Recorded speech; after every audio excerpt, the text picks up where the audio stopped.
श्रीमद् भागवत कथा की दिव्यता और भगवान कृष्ण जी की लीलाओं का वर्णन करने आ रहे हैं श्री दीपक कृष्ण शास्त्री जी। स्थान श्री शिव मंदिर, चैनपुर, मनेन्द्रगढ़, छत्तीसगढ़। संत से देखा नहीं गया। एक बार मैं अपने गुरुजी के साथ शालासर गया था बालाजी के चरणों का दर्शन करने। बालाजी के मंदिर के बाहर एक बेटी जिसकी उम्र 20 से 25 वर्ष अपने ससुर जी को लेकर आई थी और ससुर जी का सर अपने गोद में रखे ससुर जी लेटे थे और रो रही थी। मेरे गुरुजी ने कहा कि भैया पूछो कि क्यों रो रही है। मैंने कहा गुरुजी मैं कैसे पूछूं, न जान न पहचान, कैसे पूछूं मैं। बोले पूछो। मैंने कहा मैं नहीं पूछ सकता, मेरी सामर्थ्य नहीं है। कुछ कह देगी मेरे को, क्या प्रयोजन, क्यों पूछ रहे हो, तो क्या करूंगा। बोले तुम नहीं पूछोगे तो मैं पूछता हूं। संत है ना वो, संत की बात बता रहा हूं। संतों का हृदय कितना गरुड़ होता है। गुरुजी गए, हाथ जोड़ के खड़े हो गए। बेटी तुम क्यों रोती हो। वो भी हाथ जोड़ करके बोलती है राजस्थान में ना, वो राजस्थान की बेटी थी, वो भी बोलती है गुरुजी, गुरुजी को वहां गुरुजी बोलते हैं। गुरुजी ये मेरे ससुर हैं, और जो ये बैठा है ना अंदर, बालाजी की ओर इशारा किया, जो ये बैठा है ना अंदर, ये बहन बेटियों की ज्यादा सुनता है, इसलिए मैं लेकर के इनको आई हूं। गुरुजी ये मत सोचना कि मेरे घर में कोई नहीं है, मैं बड़े संभ्रांत घर की बेटी हूं और बहुत बड़े संभ्रांत घर में मेरी ससुराल है, लेकिन जो ये बैठा है ना लंबी पूंछ वाला, यदि किसी की सुनता है ज्यादा तो बहन और बेटियों की सुनता है। मेरी माँ, लोग कहते हैं, मेरे पास अभी ही प्रश्न आया था कि क्या हनुमान जी की पूजा बहन बेटियां नहीं कर सकती। हनुमान जी को स्पर्श मत करो, लेकिन हनुमान चालीसा का पाठ करो, श्री हनुमान जी के चरणों का दर्शन करो। उसमें लिखा है सब सुख लहायो तुम्हारी शरणा, तुम रक्षक काहू को डरना। और उसमें क्या लिखा है पता है, उसमें ये नहीं लिखा कि मैं पढ़ूं तुम ना पढ़ो। जो यह पढ़ायो हनुमान चालीसा, हाँ जो यह पढ़े हनुमान चालीसा, होय सिद्ध साक्षी गौरीसा। जो ये पढ़े हनुमान चालीसा, हो ये सिद्ध साक्षी गौरीसा, हो ये सिद्ध साक्षी गौरीसा। उसमें ये नहीं लिखा कि संत पढ़े हनुमान चालीसा या ब्राह्मण ही पढ़े हनुमान चालीसा या स्त्री न पढ़े हनुमान चालीसा। लिखा है क्या। जो ये पढ़े हनुमान चालीसा होय सिद्ध साक्षी गौरीसा। सब सुख लाए तुम्हारी शरणा, उनकी शरण में सब कुछ है, कहीं भटकने की जरूरत नहीं है, सिर्फ प्रयोग करने की जरूरत है। जान करके भी हम कुछ नहीं करते।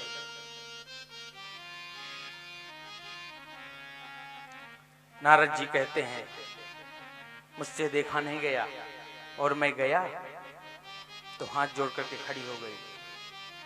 वो स्त्री जो रो रही थी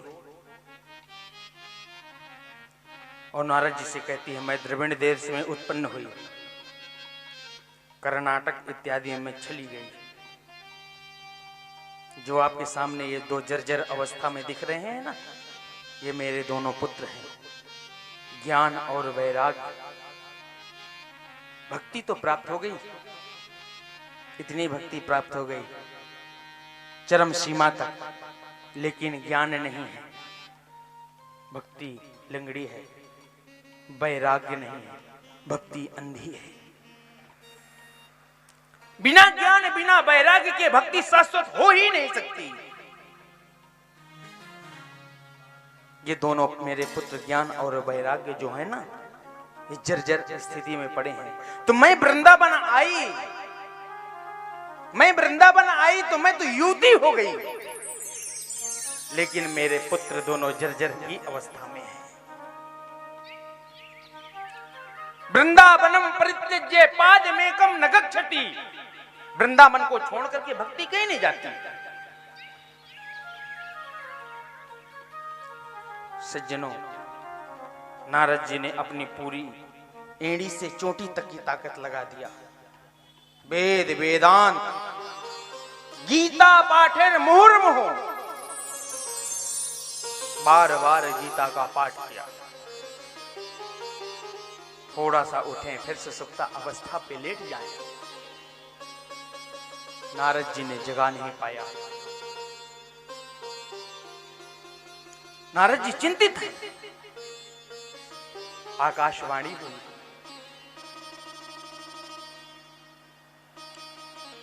सत्कर्म करो। बोले ये सत्कर्म क्या है? मैंने वेद का पाठ किया, वेदांत का पाठ किया, गीता सुनाई, एक बार नहीं अनेक बार सुनाया। अब इससे बड़ा सत्कर्म क्या हो सकता है? अब नारद जी सत्संग की खोज में निकले। सत्संग की खोज करते करते संतों से मिले। संत नारद जी को देख करके ही समझ जाएं कि ये तो कुछ पूछने वाले हैं। अब संत नारद को कौन उपदेश देगा? किसी की सामर्थ्य है अपने बाप को ज्ञान देने की? तो कोई संत मौन धारण कर ले, कोई अनदेखा कर दे, कोई एकदम समाधिष्ठ हो जाए। सा नारद जी को किसी ने सत्कर्म नहीं बताया। सत्कर्म की तलाश में नारद जी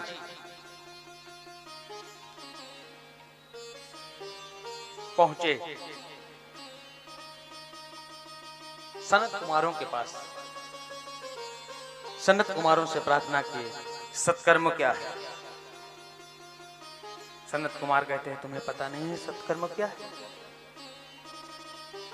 तुम्हारे पिता ब्रह्मा तुम्हें तो पहले बता दिए हैं। बोले जिसे मेरे पिता ब्रह्मा ने बताया वो सब मैं कर चुका हूं। बोले क्या किए हो? बोले मैंने वेद सुनाया, वेदांत सुनाया, शास्त्र सुनाया, गीता सुनाई, लेकिन जागृत नहीं हुए।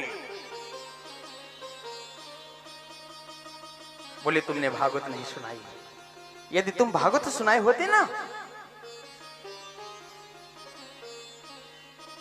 तो ज्ञान वैराग्य अवस्था चेतना अवस्था में हो गए। बोले जब मैं भागवत नहीं सुनाया, ठीक, लेकिन भागवत के पहले का तो मैंने सुनाया। आम का वृक्ष है, वृक्ष के तना में भी, जड़ में भी रस है, डाली में भी रस है, पत्ते में भी रस है, फूल में भी रस है। तो क्या जड़ को खाते हैं आप? डाली को खाते हैं, पत्ते को खाते हैं, फूल को खाते हैं? क्यों नहीं खाते? फल का इंतजार करते हैं, क्योंकि स्वाद फल में है। 4 वेद, 6 शास्त्र, 17 पुराण का निचोड़ पका हुआ फल यदि कुछ है वो है भागवत महापुराण। बोलिए भागवत भगवान की हो। और हमें और आपको कितनी सरलता से ये प्राप्त हुआ, फिर भी हम श्रवण नहीं करते, मनोरंजन करते। जब मन चला तब आ गए, जब मन चला तब चले गए। समय से आना है, समय से जाना है।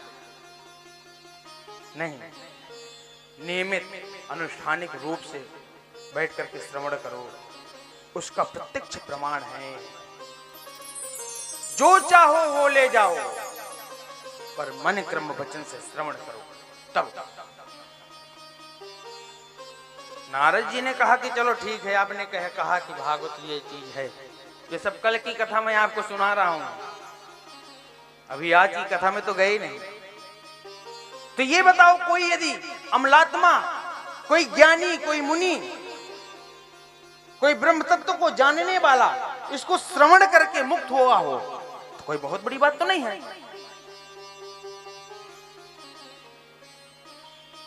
यह है जीवन पर्यंत हमने समय लगा दिया भजन में और लास्ट में भागवत श्रवण कर लिया, बोले मुक्त हो गए। नारद जी से कहते हैं, सुनो सनत कुमार की, कहना क्या चाहते हो, खुल के बोलो। कोई यदि दुरात्मा, कोई पापात्मा यदि इसको सुन करके मुक्त हुआ हो तो बताओ मुझे। बोले उसको तो छोड़ो नारद जी, दुरात्मा सुना भी नहीं मर गया, यदि उसके नाम की भी कथा कराई जाए तो वो मुक्त हो जाएगा। ये सामर्थ्य है भागवत में। बोलिए ना जय श्री कृष्णा। ये सामर्थ्य है इसमें। सज्जनों, नारद जी से शौनक ऋषि कहते हैं कि तुंगभद्रा तटे पूर्वम भूतत्पत्तनमुत्तमम् यत्र वर्णः स्वधर्मेण सत्य सत्कर्म तत्परा। तुंगभद्रा नदी के तट पे एक उत्तम नाम का ग्राम है, उसमें एक पंडित जी रहते हैं आत्मदेव नाम के, और उन्होंने अपने जीवन में वेद वेदांत कर्मकांड के अलावा दूसरा कार्य को किया ही नहीं। आप और हम जैसे भक्त जो है ना, तो कहते हैं ना कि महाराज जी 99% मेरे पास ये प्रश्न आते हैं, महाराज जी सुबह से शाम तक मैं भजन करता हूं, दान पुण्य भी मैं बहुत करता हूं, लेकिन जितना मैं परेशान हूं ना उतना कोई परेशान नहीं है। और मेरा पड़ोसी है ना, मांस भक्षण करता है, मदिरा पान करता है, जितनी भी गलत काम है सब उससे पूछ के गए हैं, लेकिन उससे बड़ा सुखी कोई नहीं है। मेरी मां, इस बात को जानो कि कर्म प्रधान विश्व चिरागा। कर्म प्रधान हरि बोल। विश्व चिरागा। कर्म प्रधान विश्व चिरागा। होकर करक बढ़ावै साखा। होकर करक बढ़ावै साखा। हमारा कर्म, हमारा कर्तव्य ही हमारे सुख का कारण बनता है और वही हमारे दुख का कारण बनता है। कोई किसी को सुख नहीं दे सकता, कोई किसी को दुख भी नहीं दे सकता। कि काऊ न कऊ सुख दुख कर दाता, हाँ काऊ न कऊ सुख दुख कर दाता, निज कृति कर्मो भोग सुख त्राता। कोई किसी को सुख नहीं दे सकता, कोई किसी को दुख नहीं दे सकता। एक हमारी नाली है और वो जाम हो जाएगी तो उसको साफ नहीं करेंगे तब तक पीछे से पानी की सप्लाई कैसे होगी, और उसको साफ करने में बहुत समय लगेगा। यदि साफ करना प्रारंभ कर दिए ना, हमारे कर्म तो पीछे के बहुत गंदे थे और वो नाली हमारी पूरी भर गई है, जो सुख देने वाली नाली है उसमें हमारे कर्म रूपी कचरा भर गया है, वो सुख नहीं आ रहा। सपोर्ट करते हैं, कैसे सपोर्ट करते हैं?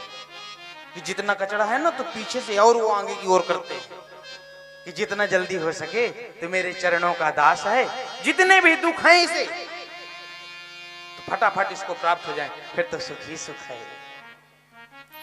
और जो दुष्कर्म करने वाला है उसका पूर्व चरित्र ऐसा था कि एकदम क्लियर लाइन है, लेकिन अब वो पापों की वजह से वो पीछे से जाम होती चली आ रही है। तो जितना सुख है तो जल्दी जल्दी दे देते हैं, ले एक बार में ले जा और आनंद कर, फिर इसके बाद तो तेरे को दर दर भटकना ही है। एक ब्राह्मण थे, वो नित्य पूजा पाठ करते थे और उनकी मृत्यु थी। उस दिन मंदिर से पूजा करके शालिग्राम को लेकर के स्नान इत्यादि करके आ ही रहे थे कि उनको कील चुभ गई। जैसे कील चुभी वैसे पीछे से एक शराबी आ रहा था, तो वो पंडित जी के किनारे से बगल से होकर के आगे गया तो उसको एक स्वर्ण की मोहर प्राप्त हुई। पंडित जी ने देखा, मन में सोचा कि देखो तो ये पापी आया पीछे से, इसे प्राप्त हो गया। सुबह से शाम तक गोविंद की सेवा करता हूं, मुझे कुछ नहीं मिला, ये मोहर मुझे मिलती, लेकिन मेरे कील लग गई। मैं कील को निकालने लगा तो इस पापी को प्राप्त हो गया। पूजा पाठ करने से कुछ नहीं होता, चलो हम भी दुष्कर्म करेंगे, इसी में आनंद है। भगवान नहीं है यहाँ, भगवान देखते ही नहीं है। और शालिग्राम वाला जो थैला था उसको लेकर के गंगा जी में डुबाने के लिए जा रहे थे, और जैसे गंगा जी में रखा वैसे आकाशवाणी हुई, अरे मूर्ख, तू मुझे क्या डुबाएगा, तेरी क्या सामर्थ्य तू मुझे डुबा दे। पर तेरे को इतना बताए दे रहा हूं कि तू मेरे चरणों का दास है। आज तेरी मृत्यु थी तो विधिना ने जो लिख दिया, छठी रात की अंत, राई घटे ना तिल बढ़े, रहुरे जीव वचन। उसने जो लिखा है आपके कर्म के अनुसार आपको चाहे थोड़े रूप में प्राप्त हो या बड़े रूप में प्राप्त हो। तो जिसे आज वो मुद्रिका मिली है ना मोहर की, वो आज राज सिंहासन में स्थापित होने वाला था। उसके कर्म ने उसे छोटे से स्वरूप में दे दिया, तेरे कर्म में तुझे बचा लिया। अब जो तेरे को दिखाई दे वो तू कर। सुख भी मुझे प्यारे हैं, दुख भी मुझे प्यारे हैं, छोड़ूं मैं किसे भगवन, दोनों ही तुम्हारे हैं। सुख भी मुझे प्यारे हैं, श्रद्धा से प्यार, सुख भी गोविंद के चरणों मुझे प्यारे अपने आप को। हैं, छोड़ूं मैं किसे भगवन, दोनों ही तुम्हारे हैं, छोड़ूं मैं किसे भगवन, दोनों ही तुम्हारे हैं। जय हो। भाव से ताली सेवा करते हुए हरि हरि।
भगवन तेरा ही प्यारा है। तुझको मालूम मुझे भगवन तेरा ही प्यारा है। मुझ दास अनाथ को तो तेरे ही सहारे हैं। छोड़ूं मैं किसे भगवन दोनों ही तुम्हारे। सुख भी मुझे प्यारे हैं, दुख भी मुझे प्यारे हैं। छोड़ूं मैं किसे भगवन दोनों ही तुम्हारे। जय हो। छोड़ूं मैं किसे भगवन दोनों ही तुम्हारे। छोड़ूं मैं किसे भगवन दोनों ही तुम्हारे। दोनों ही तुम्हारे। बोले वृंदावन बिहारी लाल की। दोनों दिशाएं तुम्हारे पास हैं, या मुझे अपना लो या संसार को अपना लो। दोनों रास्ते ही आपके पास ही हैं।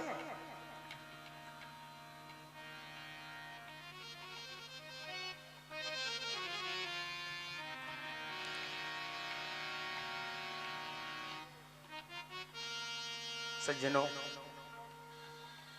नारद जी से कहते हैं, आत्मदेव पंडित जी के भाग्य में संतान सुख नहीं था, कोई संतान नहीं थी।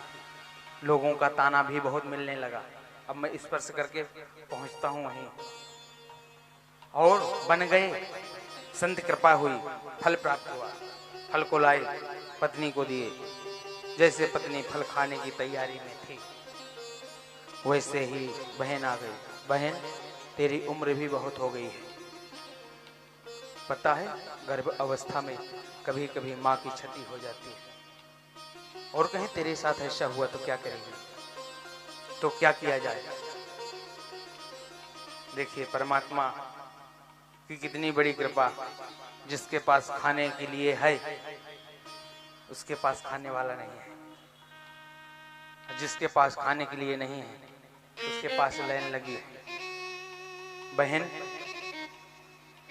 9 पुत्र हैं, वो भी तेरे ही हैं। 10वां गर्भ में है। तू मुझे कुछ धन दे देना, मैं तुझे अपना पुत्र दे दूंगी। तेरे पति तो बहुत सीधे हैं, जैसा तू कह देगी वैसा वो मान जाएंगे। तू कह देना कि तेरे ही पुत्र है। बोले, इस फल का तो परीक्षण करना चाहिए ना। क्या होता है? उस फल को गाय को खिला दिया। समय व्यतीत हुआ, बहन के पुत्र हुआ। रात्रि में बहन पुत्र को लाके दे दी अपनी बहन धुंधली को। प्रातःकाल शोर हो गया। महाराज आत्मदेव के यहाँ पुत्र का जन्म हुआ है। बधाइयां बज रही हैं, बड़े प्रसन्न हैं आत्मदेव जी। गोविंद की ऐसी कृपा, संतों का आगमन हुआ।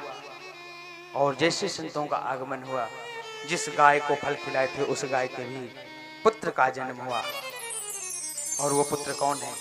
गोकर्ण जी महाराज। बोलिए गोकर्ण जी महाराज की जय हो। ब्राह्मणों ने आकर के नामकरण संस्कार किया। जैसे धुंधकारी का नाम रखने के लिए तैयार हुए, वैसे धुंधली कहती है, 10 महीने तक मैं गर्भ में रखी हूँ, बोझ ढोई हूँ, अपने नाम के ऊपर अपने पुत्र का नाम रखूंगी। मेरा नाम धुंधली है, मेरे पुत्र का नाम धुंधकारी होगा। जथा नाम तथा गुण, नाम भी विचार करके ही रखना चाहिए। ऐसा नहीं कि इंटरनेट में देखा पप्पू, गुड्डू, लल्लू, ये कोई नाम है? नाम ऐसा लो, आगे कथा आएगी नाम की। नाम ऐसा रखो कि नाम लूं मैं किसी और का, जुआ पे तेरा नाम आए।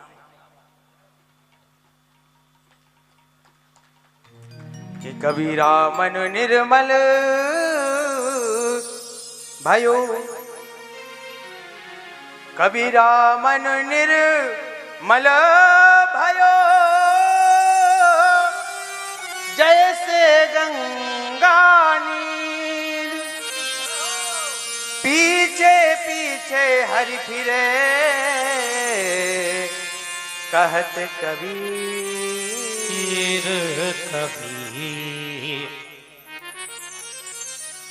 मेरी माँ, बच्चों का नाम भगवान के नाम के ऊपर रखो कि आवाज लगाओ अपने पुत्र को। आगे कथा आएगी, समय नहीं मैं भी बताता, फिर बताता। नाम की बहुत बड़ी महिमा, नाम का बहुत बड़ा प्रताप है। कहीं कहीं जाने की, समाधि लगाने की जरूरत नहीं। नाम जाता न जाए यह, नाम देवा न देवता, नाम संकीर्तनम यस्या नारायणे नमोस्तुते।